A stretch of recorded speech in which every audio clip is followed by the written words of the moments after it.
From LeagueSafe World Headquarters, it's Fantasy Football Almost Daily. With Paul Charchia, Matt Harrison, Christian Peterson, and Brian Johnson. Hi, everybody. Welcome to Fantasy Football Almost Daily, the DraftKings edition, the first one that we've put on video, mostly because we only have 3 spots, and today Minneapolis Ace has not joined us, so today we are on video. I'm Matt Harrison. This is Christian Peterson to my far right, and Brian Johnson to my near right. You're near right. Hello, guys. Are we supposed to look in the camera? Well, we only have one camera going. It's over there. Where's Ace?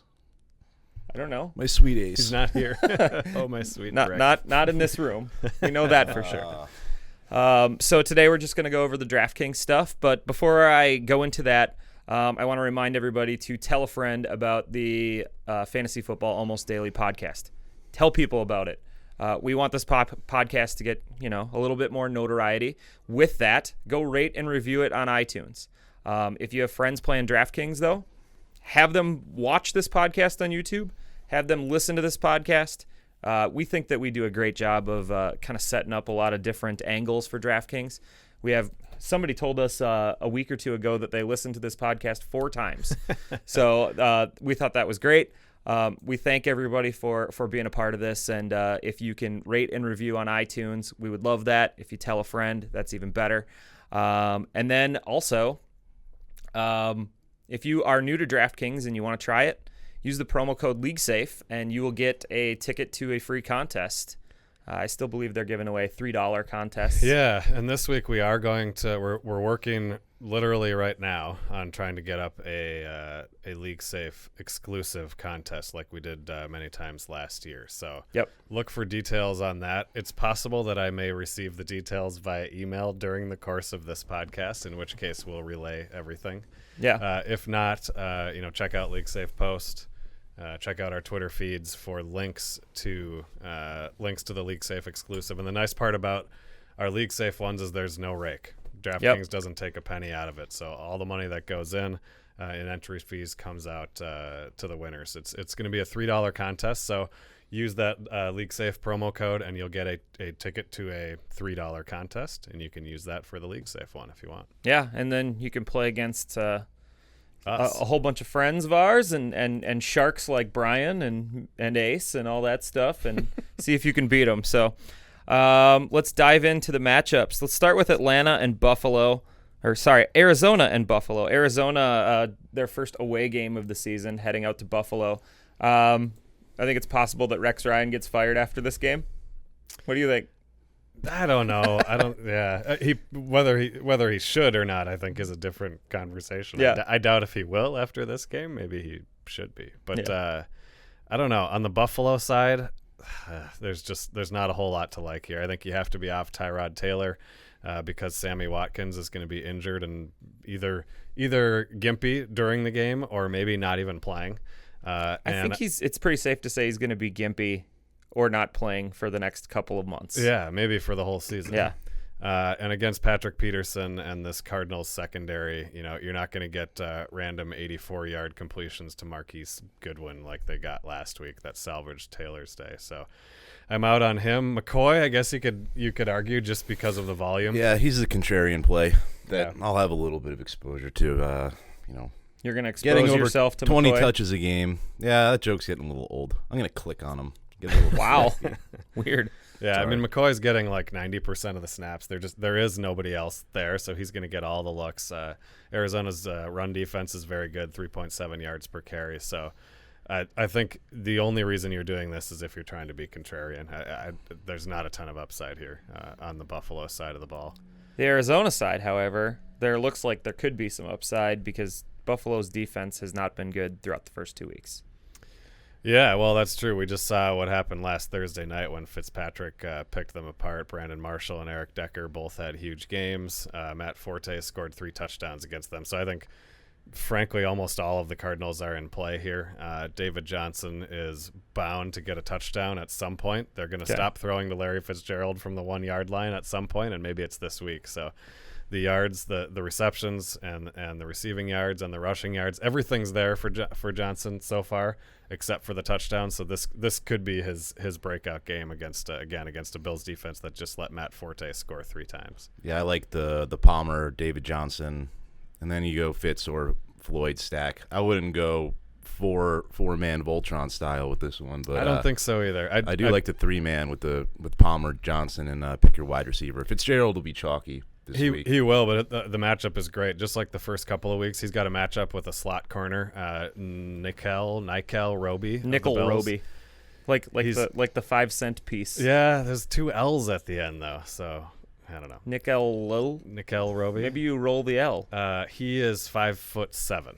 Fitz is 6 foot a zillion. So there's a big mismatch here. So it wouldn't surprise me if Fitzgerald has another big game. And Brian, for that reason, it almost feels like a contrarian play. Do people look at Fitzgerald and say he's done it 2 weeks in a row, he can't possibly do it for a third week, and then get off of him?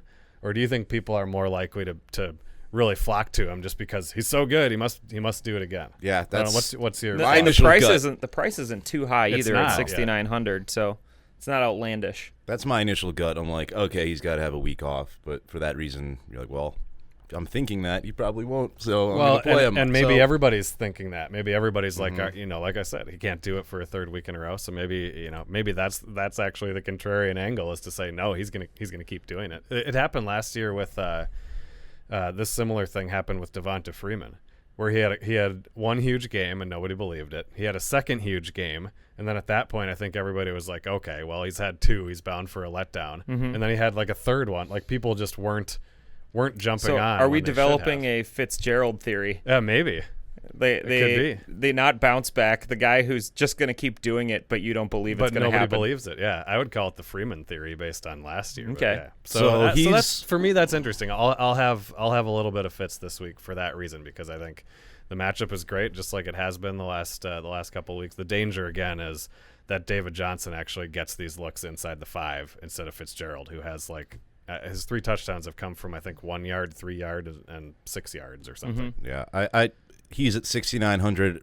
That price and up, I don't see a whole lot of chalky plays other than Benjamin will be high owned and Allen Robinson. All the high owned receivers are going to be the cheap guys this week, like the Diggs, Travis Benjamin. So I don't fear Fitzgerald's chalk level too much. Actually, the more I think about it, I think he'll be around 10% at most. So this seems like a game where the Cardinals are going to handle the Bills. To me, it seems like an opportunity for them to get Michael Floyd involved a little bit. Could be. They targeted him 6 times last week. He only had 2 receptions to get a touchdown, but only had 8 yards out of it. So it feels like they're going to want to get that part of their offense going as well. Floyd's going to have a big game sooner or later. Yeah, and Buffalo was giving up a lot of downfield stuff to the Jets last week. I know they've given up 11 passes of at least 20 yards already this year, and that's where Michael Floyd operates. So it's kind of a tough one because he's been so uninvolved so far. But yeah, maybe this is the game where the script flips and it's David Johnson scoring from 3 yards out, and it's Michael Floyd going deep instead of Fitzgerald doing the damage over the middle of the field. All right. Let's move on to Baltimore, heading to Jacksonville. The Jaguars have been kind of a disastrous offense for the first 2 weeks. Allen Robinson hasn't scored a touchdown yet. Blake Bortles has looked shaky at best. It sounds like Chris Ivory might be back this week, which would be a good thing. But what part of the Jacksonville offense are you guys trusting at all right now? People should be jumping back on Allen Robinson at 7,500. I mean, he's had a tough start, but this is a great matchup. The Ravens allowed the second most wide receiver touchdowns last year. Corey Coleman just had a 2-touchdown game last week. He's the Cleveland's number 1. Robinson, obviously, the Jaguars' number 1. So I feel like people are going to recognize this. Hopefully, people are off of him because it's been a slow start. But at 7,500, that's way too cheap for a player of his caliber in a pretty plus matchup. So yeah, he's the obvious play to me. He's the only guy I like on the Jacksonville side. Julius Thomas has a really tough matchup against a Baltimore team that's been shutting down tight ends. What stat did I just dredge up? The last 23 games, Baltimore's allowed 4 tight end touchdowns, and only 3 tight ends have caught more than 5 passes in that span. So, yeah, I don't like Thomas this week. Yep. Burns. Yeldon's been awful in he's the dead running to me. game, and if Ivory's there, that's all the more reason to shy away from him. And if Ivory does play, I'm not convinced that he's going to take more than 50% of the handoffs because we don't know what his health status is, and even going into the season, we knew that it was going to be a timeshare with Yeldon, so I don't like Ivory either. What about the Baltimore side? Do you believe in the Mike Wallace all or nothing kind of play? He's fairly cheap at $5,000 this week, averaging 19.7 DraftKings points per game.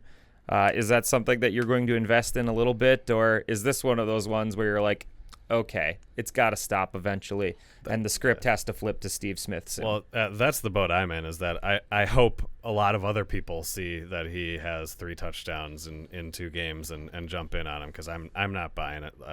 He didn't get open deep last week. He had both of his touchdowns from the red zone, which I think is probably a good thing for his long-term value. But yeah, I'm just not buying it. Steve Smith is still involved. They still have Kamar Aiken. Dennis Pitta, their tight end, actually has more targets than any of the wide receivers.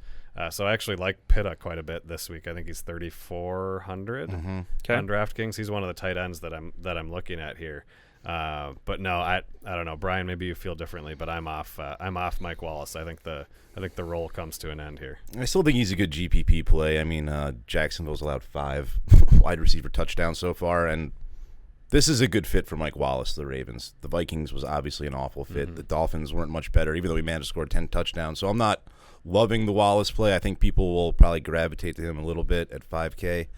But he is a nice GPP play, but no, I'm not super excited about him. Steve Smith at 41, that's almost a little more intriguing because he'll be lower owned, and it seems like he's due for a big game. Seems like it. I was all over Smith last week. I thought this was going to be the game where it switched to him, and he has been heavily targeted. He just hasn't done anything with it. I think it's possible that we're finally seeing the end of the line for Steve Smith in terms of just his ability to produce with the volume that they're giving him, because the volume is there and he just hasn't done anything with it yet. Coming off the severe injury, and I think he's 36 years old now, it just feels like his effectiveness is waning. So I'm probably off Smith until he proves me wrong, which he very well might.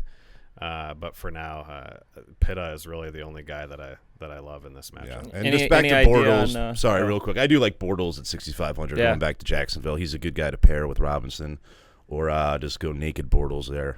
He just throws it a ton, and Jacksonville's defense has been non-existent. So Baltimore should score, so there should be some passing. This one I do like Bortles. Does that bring in Joe Flacco at 61 too? I don't know. Can we go back to the naked Flacco for a third week? I know, that's the problem. He hasn't delivered on it in matchups that were as good or better than this in either of the first 2 games. To me, his upside is just limited. I mean, you're not going to get a 4-touchdown game out of him. You might get 280 and 2, but I don't know. For me, that's not $1 million winning upside. Yeah, I agree. Does Cody Kessler in the Cleveland-Miami matchup have $1 million winning upside at 5,000? He has no upside. Oh, that's right. The biggest upside Cody Kessler presents is for the Dolphins defense, who's probably going to be the most popular play on defensive play on DraftKings. I think they're just at 3,000. I assume we've switched over to this matchup. What? No. Yeah, that was a segue. Yeah. So for me, the Dolphins they're probably going to be my number 1 most used defense this week, even though along it's chalky. with most of the world. Yeah. I mean, it's cheap enough and it's a good enough chance going against any Cleveland quarterback. But the fact that it's the let alone a rookie that just a week ago people were saying he's not even close to being NFL ready, and now all of a sudden here he is as a starting player on the road. Miami is a huge favorite in this game. I think is it almost double-digit favorites? There's a forecast for rain too, which I don't know if that will bring anything else into the game, but it could cause a few extra turnovers. There's not much here. I mean, Terrell Pryor at 3,400, maybe. I mean, Cleveland's going to be down, and you're just banking on a Hail Mary there. And then for the Dolphins, what are they going to need to do on offense? I love Tannehill. Tannehill's, he could in this matchup for several reasons. One is the Cleveland has been awful against the pass and actually fairly decent against the run so far, and Miami is likely going to be without Arian Foster, and they don't really have anybody else that's good that can play running back. So it feels like all of this is going to funnel through Tannehill in the passing game. So I think it's going to be a popular play. I think people will identify the same thing, and there certainly is downside if the Dolphins defense does score a touchdown, and if they get up by 3 touchdowns early in the game, they maybe take their foot off the gas. So that's the downside here, but the upside is pretty massive for Tannehill. For Jarvis Landry, he's kind of a no-brainer if you're stacking this game. And then Devontae Parker, who had 13 targets last week, went over 100 yards. He's in that same 4,900. There's a lot of players that I like in the 4,900, low 5,000 range this week. So I know it's probably going to be kind of a chalky play, but I'll have a handful of Dolphin stacks. Who listened to me and started Tannehill last week when I touted my boy? Either of you guys? No, I didn't. I never start Tannehill because I hate that guy. I did, but I didn't win 5 figures this time. So are you on him this week, or are you off thinking? I don't know. Thinking that they're gonna... I agree with what you're saying, but if it's rainy and if the Dolphins get a defensive touchdown, I don't know. I like Tannehill when I knew he was going to be up in New England, down big time, just throwing the hell out of the ball in the second half, which turned out to be the case. So that worked out. I don't know. I like them when they're behind, and I don't think they're going to be behind this week. But at the same time, they could go up 3 touchdowns through the pass. So right. From a strategical standpoint in a DraftKings game, do you want to use your defense and quarterback from the same game, though? If the Dolphins' D is going to be the highest owned, it probably takes the air out of the ball for Tannehill, don't you think? Yeah. Normally it's the running back defense combo. That's the more traditional approach, but it can still work out for you, definitely. So I'm on the fence with Tannehill. I don't like him as much as last week, but he's in play. All right, let's transition to Denver heading to Cincinnati. Trevor Siemian isn't putting up a lot of points, and the passing game really hasn't come around with him. He's still at 5,100 this week, and the wide receivers, are starting to get a little bit depressed. Demaryius Thomas 64, Emmanuel Sanders 6,000. Is there anything besides C.J. Anderson that you can feel comfortable about? If they couldn't do it last week against the Colts secondary that was missing Vontae Davis and like 5 other guys that got injured early in that game at home, like that's the best matchup they're going to get all year, and neither Thomas nor Sanders did anything. So this is a much more difficult matchup since he did lose some guys from their secondary from last year, but they've been playing very well early in 2016. So I don't see any reason to invest in the passing game here. I think to me it's C.J. Anderson or nothing on the Denver side. Yeah, Anderson will be a popular play. But man, but 6,400 for Demaryius Thomas, that's an all-time low. But I'm with you there. But can you really play anything in the passing game on either sides in this game? Because I think Denver's such a good secondary too that this looks like it's going to be Jeremy Hill versus C.J. Anderson in this game, and each of them should get over 20 carries, don't you think? Maybe, but Jeremy Hill's been just garbage so far, 2.7 yards per carry, and Denver's run defense is good. I think, honestly, if anything, this is probably a Gio Bernard game coming off a 100-yard receiving game last week, and he scored a touchdown. And over the last year or so, since Denver's defense became this elite unit, their one, kind of tiny little weakness has been pass receiving running backs. So I think Bernard is kind of sneaky here. His price is 4,300. 4,300, yeah. So I don't know. It's not a sure thing by any means, but I think Bernard is maybe the only guy in this entire game that I might be on a little bit. I gotta go a little AJ Green. I always do. I don't care who's playing. Yeah, he got a touchdown in Denver last year with AJ McCarron at quarterback. So it's an awful matchup. Worse than Revis, of course, but I think he'll still get targeted 11, 12, 13 times in this game. So it's a very, very contrarian play, and I'm not going to be super on AJ, but just a little bit. Got to do it every week. Yeah. Okay. One of the best wide receivers in football. Seems like a waste of time talking about this matchup anymore. Yeah. It seems like it's going to be super, super low. Let's move on to Detroit at Green Bay. Detroit has been awful against tight ends. How much Jared Cook will you be playing this week, Brian? Squadoosh. What? Squadoosh? I like too many other tight ends. We'll get to that. Do you really? Yeah. Cook has done Dick Rod almost, is still almost there, literally too. nothing through 2 games. 5 catches for 38 yards. Yeah. So, there's but just at no reason to go 2,900, on the this. price tag is just, ooh. Ooh-wee. Yeah, There's, go for it. I hope a lot of people agree with you because I don't see it out of Jared Cook. This is a weird matchup. Aaron Rodgers over the last couple of years has been significantly better at home. I just did a little research on this. I think he's averaging 40, almost 50 yards more at home and a full touchdown more at home than on the road over the last couple of years. But the rest of the numbers here do not. They don't favor the Packers. He hasn't fared that well historically against the Lions. He's thrown 2 touchdown passes in each of his last 3, but he hasn't thrown more than 2 in like 10 games against Detroit. We've seen him. He looks out of sync. He did not look good last week against the Vikings. Looks like he hasn't quite reconnected with Jordy Nelson yet. Randall Cobb is doing nothing. So from a season-long perspective, you probably start a lot of these guys because you drafted them as your starters, but from a DraftKings perspective, I don't know if there's a ton of upside. Yeah, I haven't been able to put a Packer in any lineup yet. It's too brutal. Do you think that the flex away from the Dolphins defense is the Packers defense at 3,000? Just because their defense looked all right against Minnesota. It wasn't bad, and they tend to like make weird things happen at Lambeau.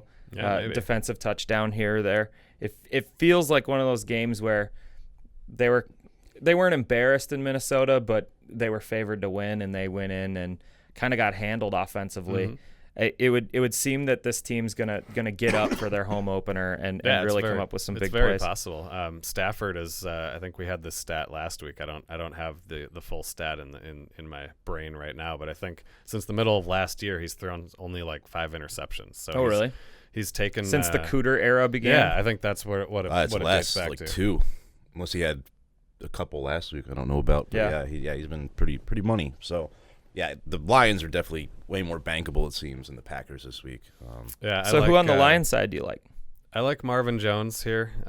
We saw what Stephon Diggs did to this Packers secondary last Sunday night. They're going to still be without Sam Shields, one of their top corners. He's still out with concussion symptoms. So I really like Marvin Jones. He's been easily the most targeted receiver of Matthew Stafford's.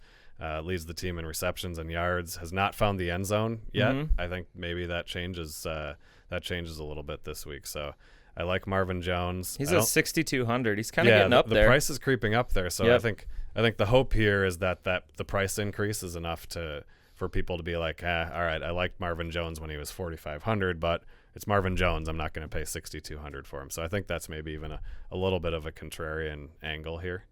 Don't love Golden Tate. He's been just really, really bad through 2 games, and I don't know. I don't know why that would change here. I'm kind of in prove-it mode with Golden Tate right now, too. I'm going to stay away from him until he proves that he's going to somehow be more involved in this offense. He's had a lot of targets, but he hasn't connected. I haven't 2 of 9 targets last week. I haven't seen the Detroit games as of yet, but I guess I got to go back and look. Were these Stafford targets that were errant, or were they things that Golden Tate could have caught? So we should probably go watch the game. Take a glance. Yeah. What about the running game? Brian, do you think Theo Riddick is going to be popular this week? I don't know about popular. I think they're just still scared to use Riddick. I'm just so used to using Riddick at $3,000 last year and loving it. Now it's just like tough matchup. No. Green Bay's held opponents to under 2 yards per carry so far. Yeah. So although maybe that plays into Riddick's hands if they're trying to run the rookie Dwayne Washington between the tackles and they don't get anything done there. Maybe they do just say, like the Vikings did last week, they just say screw it and start passing the whole time. And that's when Riddick can really make an impact. Yeah, for me this week, there's so much value at receiver and tight end and quarterback that I'm going with the workhorses at running back. Yeah. You can afford them, and Riddick is the starter now, but he's not guaranteed the goal line looks or carries. And I agree. So, yeah, I'm kind of off. I would only use him in a stack scenario with Stafford, Riddick, and like Jones, and then you're praying for a shootout. Yep. But, yeah, that's – and if Ebron, he's questionable right now. I do like Ebron if he's healthy. I think people are just glossing over him right now because of the questionable tag. We can't get too nervous about questionable tags these days because now everyone's questionable. Yeah. Now that they ditched the probable, so we'll wait and see on him. But yeah, it's definitely Detroit's the more intriguing team in this game. All right, let's move on to my favorite game of the weekend: Minnesota going to Carolina to take on the Panthers. Stephon Diggs obviously had the big game last week. Can you Diggs it?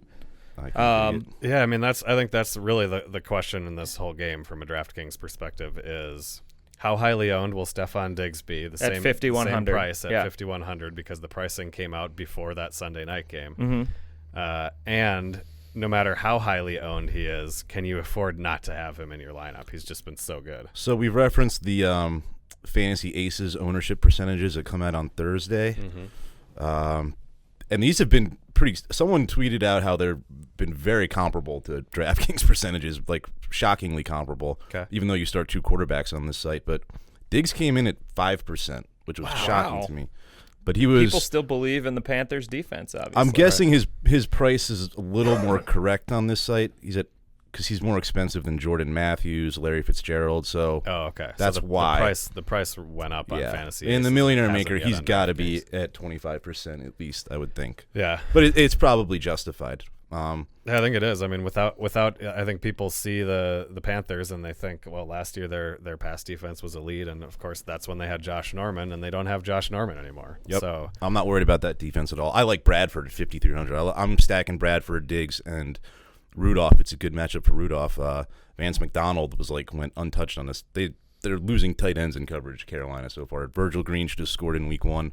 So it's a nice matchup for Rudolph in this, and Bradford dirt cheap at 5,300.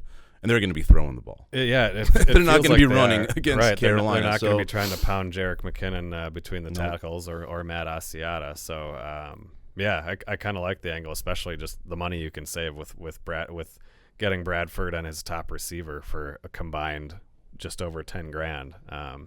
Then you can load up your lineup with some high-priced running backs like you've been talking. Yep. So that's an intriguing angle. And then for Carolina, Kelvin Benjamin's going to be super high-owned as well. He's more expensive at $7,200, but right now he should be priced with the elite guys. He should looks like the best wide receiver in the NFL. High 8,000s or 9,000s. People even will be on him too. So this is gonna be a fun game to watch. That and Cam Newton at 7,800. I mean, you can always do a naked Cam lineup and feel pretty confident. You can't. About the Vikings defense has been good enough that it feels like I'm not gonna go. I was heavy on Newton last week, and it paid off. It nearly paid off in a big way for me. I had a lineup in the top 200 of the Millionaire Maker last week. But high five. A Cam Newton lineup. But so I don't know. But the Vikings defense to me is good enough that it feels like this isn't going to be a super high scoring game. Kelvin Benjamin certainly has the ability to get something done here against especially Trey if they Waynes. match him up with Trey Waynes. That's just a blatant mismatch. So I think I'm more likely to have a few Kelvin Benjamin lineups, even though he's highly owned, than I am to go all in on a lot of Cam Newton stacks this week. Okay. And then the running game, both sides were just kind of staying away with. But Cameron Artis-Payne at 3,000 is minimum he's in play. Price. We should talk about him a little bit. Not a great matchup. He's not a great player. No, not a great pass catcher. No, and not a great option at the goal line because Cam Newton is involved. I as tempting as he is at $3,000, I think I'm going to stay away because I think everybody's going to look at it and say, "Oh, he's a starting running back for $3,000," but he's in a weird situation where the touchdowns are anything but guaranteed. There's Cam Newton at the goal line. Yeah. There's the possibility that Mike Tolbert plays at the goal line. And Fozzie.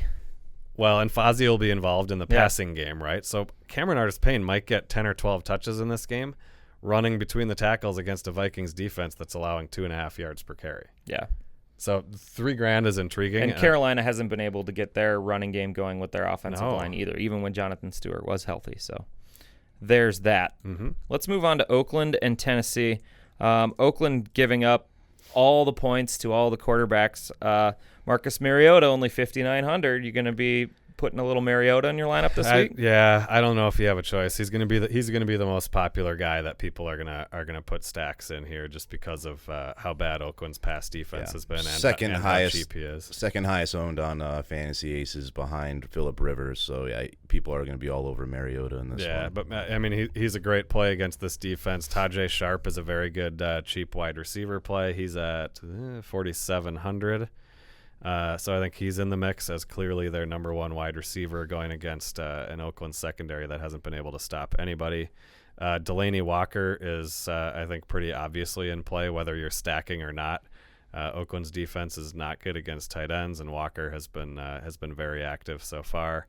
Walker's got a little bit of a hamstring injury, and they're a little bit concerned about him. Okay. So. Yeah, keep an eye on that. Yep. Yeah, I'm worried about that hammy, and he's expensive. But yeah, if you're using Mariota, you should start stacking. I think Mariota pairing him with DeMarco Murray is a no-brainer in this one if you're using Mariota, just to distinguish yourself a little bit. Murray has been awesome catching the ball out of the backfield, and he'll still get the goal line carries. He's really been the guy. Derrick Henry really hasn't been involved as much. Henry's at about 40, 30 to 40%. So Henry's still a threat to vulture a touchdown, but it's not. He's not getting all the goal line carries as one has predicted. That is not in this room. I think you're right. He's one has predicted. He's a threat to maybe to take some of them, but I don't think all of them. I don't think it's not going to become this automatic thing where they drive all the way down inside the 5 and off goes Murray and in comes Henry. Yeah. On the Oakland side, guy that stuck out to me that I like is Clive Walford, who's at 2,800 this week.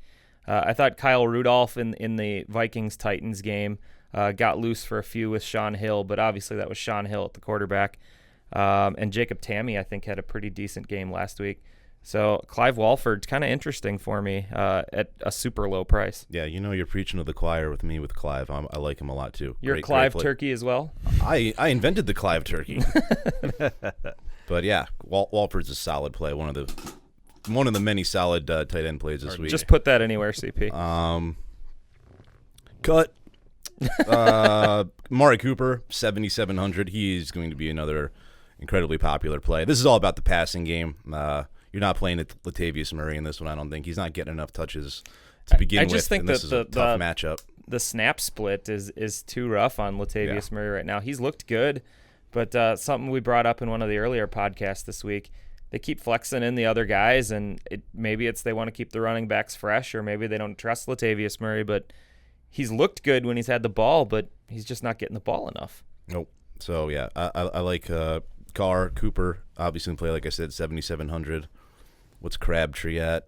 I feel like Cooper's going to be pretty popular. Oh, yeah, he will be price. for sure. Crabtree's at $6,000. A couple of narrow misses where he's been heavily involved but hasn't found the end zone yet, and he just missed out on a long touchdown last week when he stepped out of bounds before catching the ball. So a good play for Cooper here against the Titans who can stop the run but haven't been able to stop the pass. So. Yeah, I like the pivot to Crabtree in that case because I think he'll be lost in the mix while everyone's on Cooper. So Crabtree scored last week, had 7 catches for 87 yards in week 1, so he can put both those games together in one game. He's proven it, so he can give you 100 yards and a touchdown in this game. So I like Crabtree.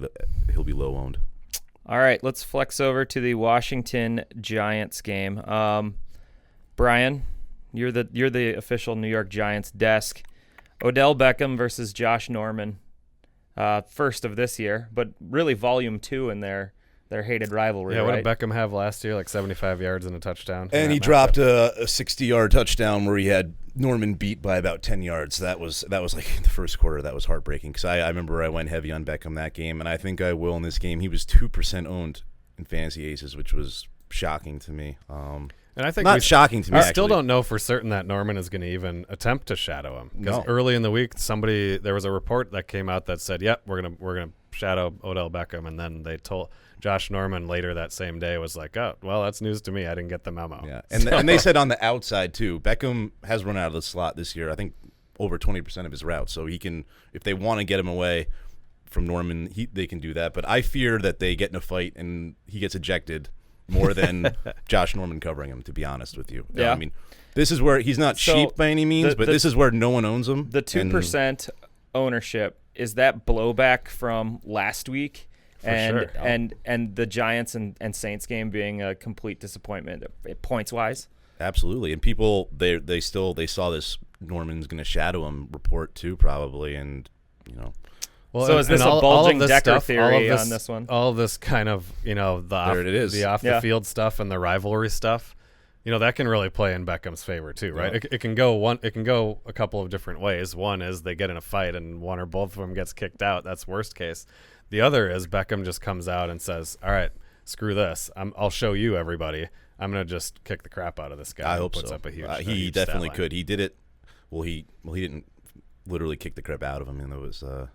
I don't want to talk about that game last year, but he proved that he can beat Norman. There was no So, literal crap coming out no. of Josh Norman. It was kind of some bitch moves by Beckham in that game. Of course, I'll admit that. But anyway. Is there enough here for you to go in on Eli Manning as well? Or are you just? Oh yeah, I'm going back to the Eli. Well, even if I'm not pairing him, I like naked Eli in this game. People are gonna be off of him, but he had a good game last week. He had 9 incompletions, 370 yards, and just no touchdowns. The Giants were turning it over in the red zone. No fault to him. So this he beats up on the Washington team historically, and I think we don't like the Redskins as Giants fans. They will want to take them behind the shed and put a bullet in their brain and end their season. Wow. Yeah. Strong They're 0-2 here from Get them out of there. Get them out of there. All right. How about Washington Sterling side, Shepard, yeah. who's been having a pretty good start to the career? He's only 5,500. I think he's kind of an interesting play if you're fading Odell for some reason. I think Shepard's a guy that I might flex to and see if I can put a couple lineups. Yeah, him. he's been the guy running out of the slot as opposed to Victor Cruz. It's been mostly Sterling Shepard in the slot. So without question that he will avoid Josh Norman on virtually every play. So if you're stacking Manning with two receivers, I think you do Shepard instead of Cruz along with Beckham. Or maybe that's the alternative play to the Eli Odell idea is to just pair him with Shepard or go all in on him. Yeah, I mean, if Norman does shadow Beckham, then Cruz is on Breeland, or Breeland's on Cruz, and that's a vacation, as we all have learned. But yeah, Giants in play, but so are some of the Redskins. Jordan Reed being the top guy. Giants are one of the worst teams defending tight ends, so I think he's in play. Reed hasn't scored a touchdown yet, and so I think people are kind of vaguely disappointed in him. But he's had a decent number of catches and yards, and he had, I think it was 98 and 95 yards in the 2 matchups with the Giants last year. So there's a real possibility this is sort of the Jordan Reed 2016 coming out party here where he could go. He could go berserk, and that's a contrarian play too because he's 6,500, and there continue to be a number of cheap tight ends that a lot of people own. So this is a way to differentiate your lineup is to go in on Jordan Reed. And Crowder is the only other guy for me because he's running out of the slot. That's the Giants have 2 legit cornerbacks now in DRC. They're shutting down and outside Jenkins. receivers. Yeah. It's all been funneling through tight ends and slot types who play in the middle of the field. So and they're bringing way more pressure now too with Vernon there, and Snacks Harrison, JPP back. So I like the Giants defense too. This game could go 2 ways. I'm going to use a lot of Giants and then use Reed and maybe Crowder, or maybe just Eli and the defense because the defense is much better in the Redskins. Oh, you're going on Eli and the defense. Well, I'll do that quarterback defense combo. I like using both sides of the game, right? Because the theory is if the Giants are putting up all sorts of points, then the Redskins are probably going to be passing to try to catch up as well. So combining the Giants stack with Jordan Reed and or Jamison Crowder on the other side makes a lot of sense. All right, let's go to maybe one of the more boring games of the week, the Rams going to Tampa. Oh, I'm excited about this one. You are? Why? Because of my Rams stack. He's all over Case Keenum. Really? Case Keenum, Kenny Britt, Tavon Austin. Sign me up. And then throw in the Rams defense to Voltron it because you got Austin going to return a punt for a touchdown as well. Oh, my gosh. No, I mean, the Rams are not going to be able to run the ball. They're going to be throwing it all over the place. Yeah. Britt's been serviceable. Attempting to throw it all over the place. They'll be attempting to throw it all over the place, but Tampa Bay, it doesn't have a very good secondary. They don't defend the pass very, very well. So the thing is, you get these 3 guys for $13,000. Yeah, you get Case Keenum and his 7.1 DraftKings points per week. Yikes. Yes. Right. Well, we know that San Francisco Week 1 game is an aberration across the board every year. Then they had the Seahawks. All right. Good defense. I like him getting on the road, getting away from this whole new hometown thing, and screw it. It's a good matchup, and it's super contrarian. So it is. So I agree with you on parts of this. I just don't see the upside in Keenum. I just don't think he's not. I don't think he's physically capable at this point in his career of putting up 280 yards and 3 touchdowns. Again, so I don't feel like he has $1 million winning upside, but I do like both Austin and Britt. Not together necessarily, but maybe taking some shots with just one of them in a few lineups. They're dirt cheap. Kenny Britt was targeted 10 times last week, had 6 catches for 94 yards. He's been their leading receiver in both of their games. But Tavon Austin is leading them in targets with 21 targets through 2 games. So they're trying to get him the ball. They haven't been successful in doing it, but yeah, I mean, maybe this is their opportunity against a Buccaneers defense that's been very good against the run for, I don't know, a couple of years now, including certainly last year, and they're off to a good start again this year. So yeah, I don't think Gurley's going to get much going, but the Buccaneers are susceptible to the pass for sure. Most of the reasons that you guys cited, I like the Tampa defense quite a bit. Obviously, the Rams have only scored 9 points this season.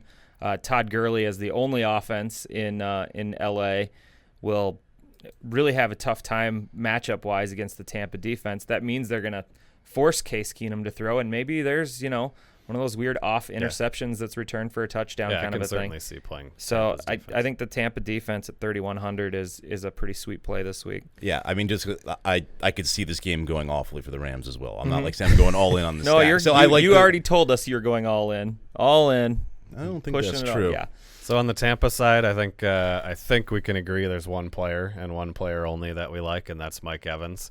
I think DraftKings has the big red 1 next to Mike Evans. Love that big red 1. The Rams have the number 1 ranked pass defense. I think it's just against yards. Is that what that even represents? I'm guessing it's probably fantasy points. I don't even know. They didn't give up really anything to the San Francisco wide receivers besides a whole bunch of receptions to Curly. Running backs. And it was all the running backs, and then nothing last Seattle week. did nothing. So yeah, but where Lockett and Baldwin got hurt, and Wilson was hurt behind a crap O-line. So yeah, there's a lot of smoke definitely and a mirrors. fake one. And Evans had a big game against LA when it was St. Louis last year, late in the year. That was with Janoris Jenkins, and Evans went off for over 150 yards in that game, and now Jenkins is gone. So yeah, I think the big red 1 is very misleading for the Rams pass defense here. I don't think they're at an elite level. So Mike Evans, whose price has dropped despite a couple of touchdowns in the first 2 games, he's down at 7,000. Yeah. Had a very good game against the Cardinals last week. Yep. Pretty good game. Against Patrick Peterson. Patrick Peterson. So yeah, I love that. Needed 17 targets to get there, but that's probably a good sign. They targeted him 17 times despite facing arguably the number 1 corner. Vincent Jackson looks like he's cooked. I would like him preseason and redraft or seasonal formats. He's been worthless. Yeah, it's all about Evans. And I don't – Sims scares me. People will probably gravitate to him because he's the starter, but I don't think he's a true runner. So, and this is a tough matchup. It's a tough matchup. I don't like Sims. The price is he's priced as if he's a starter, which he is at 4,900. So, it's not like he's Cameron Artis-Payne level in terms of the salary here. So, I agree. I'm not going to jump in on Sims. Last week in that Arizona game, I think dropped a couple of passes, had one that tipped off of his hands that was returned for a touchdown as an interception. He just looked rattled in that game. I think everyone was rattled in that game. Yeah, maybe. Let's move on to San Francisco at Seattle. Is there anything you want in this game? It seems like it's going to be fairly low scoring. Here's your opportunity for Seattle to get healthy. Over the last year, San Francisco has been dramatically, crazily worse on the road than at home. They give up, I think it's over 30 points on the road and only 15 at home. Yep. And all of their stats, rushing, receiving, all of that is much worse on the road. So this is your contrarian play right here because the Seahawks have looked so bad. Wilson has been awful. Baldwin and Lockett come into this game a little banged up. We don't know if it's going to be Thomas Rawls or Kristen Michael at running back. Well, we may know. If Rawls doesn't suit up, then that's an obvious bonus for Kristen Michael. But yeah, I think this is a contrarian stacking option here. Yeah, we were talking about this before. No one's going to use Russell Wilson except us, maybe. This feels and like the people listening. Yeah, now. Hopefully, yeah. But yeah, with everything you said, they're going to be incredibly low owned. The Seahawks like to beat the 49ers too. Like they'll rub it in their faces if they can. So Wilson with Baldwin, hell, even Lockett, and then you pair Lockett with the defense. This is a game that no one's going to be on. So, and Baldwin and Lockett are fine. They've been practicing in full. I'm not too worried about that. I think they'll be okay. And then Christine Michael's in play. When you were saying hopefully Thomas Rawls plays to keep his ownership percentage down, but if Rawls is out, then it gets way too chalky. But that's almost one. Yeah, there's a real scenario here where the Seahawks are up by 3 touchdowns in the second half, and they're just handing the ball to Kristen Michael throughout the whole second half, and just to keep Rawls off the field. That's why we were saying we almost hope Rawls plays because that will throw some question marks in people's minds about what's going to happen here. And a dinged up Thomas Rawls who hasn't been nearly as effective. I think it's going to be all Michael most of the time here, especially in the second half. I think Vance McDonald's the one 49er you could consider playing, just because tight ends have been a good matchup against Seattle in the past, and he was the fastest running player last week or something like that on that touchdown. He had the clock at the top. NFL's like next 40 gen miles an hour stats. He was the fastest running tight end player of the week. He Totally scored in both worthless weeks. stats. He's like kind of the primary target with Jeremy Curley, I guess, but no one will be on Vance McDonald either. He's cheap. I kind of like him in this matchup. All right, let's move We'll get leaned on. Jets at KC. Matt Forte off a big 3-touchdown goal line back performance. Well, let's start with this. We're going back to the well? Let's start with this first. Okay. This is what birthed the Eric Decker theory for CP. This matchup. 3 years This ago. matchup? It was Decker. Yeah, it was Decker in it was KC. Decker versus the so Chiefs. It wasn't the Jets. at No. KC. It wasn't. It was Denver. But still, it happened there. When he had his 4-touchdown game, 180 yards, 4 some touchdowns. yards. And he scored. He played there with the Jets 2 years ago. He had like 70 yards and a touchdown. So he likes Kansas City. And we're not sure about Brandon Marshall's status. He had some kind of vague statements early in the week of, I'm gonna give it a go. It's gonna go right up to game time. So it's possible that Brandon Marshall is limited or out in this game, and that brings Decker even more into play at just 6,900. The matchup isn't great. Kansas City's defense is generally good, but that's why we call it the Decker theory, is because it's a guy in a worse matchup than he was in the week before, where everybody loved him and he didn't do much, and then he explodes the following week. So I'll probably have a little bit of Decker. Yeah, Not as will. much as his wife, though. No, I said a little bit. Not a big veiny amount. Yeah, he'll rise to the occasion in this one. Forte, though, he's got to fall off a cliff at some point, right? And just by fall off a cliff, I mean not have a monster game. And not only that, they have to stop giving it to him 30 times a game, or he's going to die. So I don't know when, but I don't know. Maybe this is the Devonta Freeman, the newly minted Devonta Freeman theory in action here, where we can't believe that Forte can possibly continue this, but maybe he does. I don't believe it, but at 7,000, it's a little too expensive for my taste. What about the Kansas City side? Yeah, Brian. I like Alex Smith and Macklin and Kelsey just because he can't run on the Jets. You can pass on him a ton. I know last year opponents threw like nearly 70% of the time against him.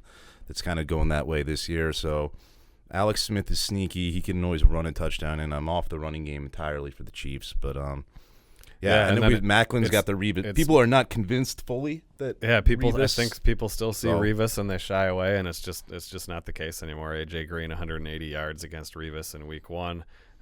Marquise Goodwin just blew right past him in week 2 for a long touchdown. It's basically anybody that has a decent amount of speed is able to abuse Darrelle Revis at this point. By the way, Pro Football Focus is 93rd ranked corner right now. So Macklin at just 6,000 in what people still perceive as a bad matchup. I think he's going to find his way into quite a few of my lineups. Yeah, he's a good standalone play. I wouldn't go naked Alex Smith because if Alex Smith is going to have a good game, it's going to be through Macklin and Kelsey. So you got to go all in with him, but I'll do it a few times. All right, let's move on. The battle of the Keystone State, Pittsburgh at Philadelphia. Going back to the Carson Wentz once again, he's been pretty good for his first 2 weeks. Yeah, pretty good, just isn't enough, though. Yeah. I mean, he's averaged like 240 yards and a touchdown and a half per game. That's just against two bottom 5 defenses right. as well. So, Pittsburgh's defense isn't great, but they're not horrible like the defenses Wentz has been facing. So I don't see the upside here. So does game flow in this game, because it's in Philly, and Roethlisberger usually isn't as good on the road? Does game flow mean that this is a low-scoring game, and it's really just the D'Angelo Williams kind of game on the Pittsburgh side? Maybe. I mean, D'Angelo is tough to stay away from just because of how much they're feeding him the ball. I mean, he has over 30 touches in both of their games, has scored a touchdown, at least one touchdown in both of their games. So I think he's a guy that'll be in play probably for both Brian and I under this theory of everybody's going to be hopefully on the cheaper running backs, all these backups that suddenly have starting jobs. So you can differentiate yourself by, using some of these value receivers that we've found in the 5,000 range, and then going heavy on running backs, and that has to include D'Angelo at 7,500. Yeah, and I'm trying to find room to get Brown in my lineups too, because people are going to be off of him because he's super expensive, and he laid an egg last week. So Brown he won't be that high owned, I don't think, this week. And but yeah, he and D'Angelo are kind of the only two for me on Pittsburgh. I'm staying away from Ben. I don't like Jesse James. Never a good matchup for tight ends against Philly, really. But speaking of tight ends, on the other side for Philly, Trey Burton is one of these guys that is very intriguing at 2,500. Had a great game Monday night. Ertz has been ruled out, so I like Trey Burton a lot at 2,500. Other Matthews and Aguilar, I don't know. This is going to be Wentz's first true test, and I'm not feeling the big playmakers in this one. I think he'll be going to Burton a lot, so he's a nice, not even a punt play. There's upside there, so Burton's the play on Philly for me. I agree. All right. Should we move on to San Diego and the Indianapolis Colts? This one's in Indy. Andrew Luck. Man, it's been just a weird year. Like you just feel like the Colts should be better than this. Their defense is so terrible that it's caused Andrew Luck to really have to do a lot of things, and it makes him a great fantasy play almost in any given week. And I don't think this one's any different, with San Diego being such a touch and go defense with what they've had so far this year. Yeah, I think the question in my mind is how do they attack San Diego, because their top corner, who I'm totally blanking on right now, Jason Verrett. Jason Verrett has been very good, and they have a couple of other corners that have actually played very well, and they've been able to limit kind of the outside receivers. So T.Y. Hilton is actually kind of intriguing because he's running the vast majority of his routes out of the slot. So maybe you combine Luck and Hilton. You assume that the Chargers are going to score a bunch of points on the other side, and Luck's going to have to throw quite a bit, and Dante Moncrief is out. So maybe it's a Luck, Hilton, Dorsett kind of a week. Yeah, people are on Dorsett for obvious reasons now that Moncrief's hurt. He's like the 6th highest owned wide receiver in this Fantasy Aces site. So yeah, I'm worried that he's a guy Verrett would key on. Yeah, that's what I'm worried about, is that the matchup is actually way worse for Dorsett than it is for Hilton. I'm going to not be using Dorsett a whole lot this week. So yeah, I like the Hilton pivot angle there, because people are kind of fed up with him at this point as well. So he's always got home run ability. And how about the San Diego side? Obviously, the passing game kind of needs to be in play, with the secondary being so terrible in Indy. Yeah. Well, Melvin Gordon is going to be an incredibly popular play, of course. Only 5,800.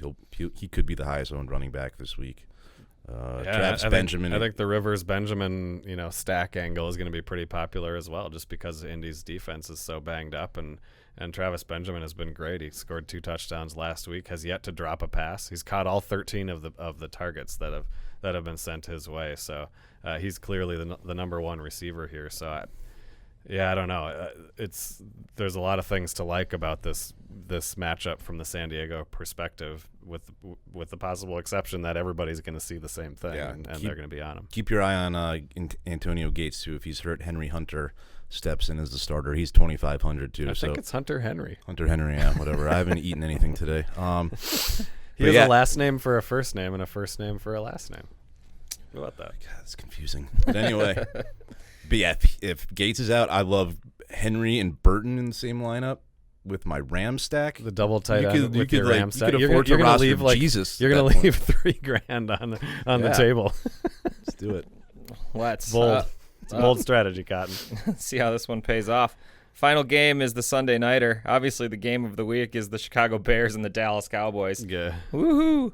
Are you going to have any players in this game that will decide your millionaire maker chances? Yeah, I actually like Dak quite a bit in this one. He's been really pretty good in his first 2 games, but it hasn't translated to fantasy stats necessarily. The first game it was a lot of dink and dunk, but he threw it a lot. The second game was sort of weird. He connected with Des Bryant quite a bit, but just again, the numbers just weren't quite there. And this Bears defense is brutal. They were bad to begin with, and now they've lost on this past Monday night, they lost like 4 of their starting players, 4 of their best defenders. So I think there's a good opportunity for Dak here, and my hope is that a lot of other people are sick of him now, because I think a lot of people were on him at a low price in weeks 1 and 2, and he didn't really do anything. So I'm going to have at least a couple of Dak Dez stacks. So what about this for game flow, though? Because they lost Cutler as well, and the offense has looked incredibly brutal, too. Alshon Jeffrey's dinged up, has, I believe, a hamstring injury.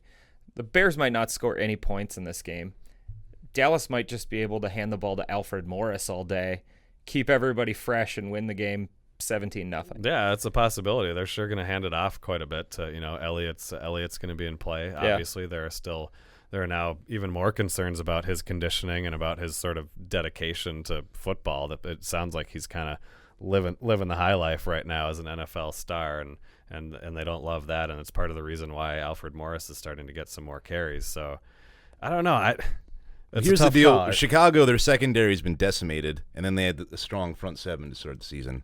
Now they might get Fuller back, their best cornerback, and all those injuries are in the front 7. So it could flip-flop where Dak is a great play, and Dez, I'm going to be on him too, but I think this is where you want to maybe pivot to Zeke this week. This could be the week that he better get the message, because he doesn't look like he really cares all that much. No, and that's part of the problem. A starting running back, so I think people will be scared off of him for that reason, and he's kind of get lost in the mix with D'Angelo and CJ. So I think my ownership percentage on Zeke might rise as we near Sunday, just as he's kind of almost a contrarian play right now, with people going to be all over Dak and Dez. So and Witten's a strong play too. You can throw him in a Dak stack if you want.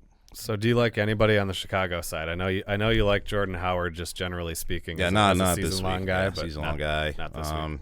He's dirt cheap, but he's still not going to get the majority of the touches, I don't think, this week. I'd love to see that in my season-long leagues. I don't know how the Bears move the ball here. I mean Hoyer is okay as a backup. He's maybe one of the better backups in the league, so I guess that's a good thing. Maybe they don't necessarily lose that much. Might not from Cutler to Hoyer. So, but yeah, Alshon Jeffrey at $8,000. He's just he would be interesting to me as a contrarian play, of course. But he's hurt again, so I don't know. It's a super contrarian play. It is. You can't imagine anybody's going to be on him at all. And Hoyer supported Hopkins. The game flow here is we think the Bears are going to be down big, and it's that's a good when matchup. Hoyer just drops back. It's not a and tough secondary. Yep. But now that there's injury concern, so we'll see. But I might have a placeholder for Jeffrey in a few lineups, just because, like you said, the game flow will favor him. And Hoyer made Hopkins viable last year. He can make Jeffrey viable still. He sucks in real life, though. We all know that. What do you think of this lineup, huh? Let's hear it. I got Sam Bradford as the quarterback, D'Angelo Williams, DeMarco Murray as the running backs, Mike Evans, Stephon Diggs, Travis Benjamin at wideout, Dennis Pitta tight end, Eric Decker at the flex, and the Packers defense. That sounds like $1 million to me. Can I borrow $10,000 on Monday? Oh yeah, for sure. Cool. Yeah. What do you need?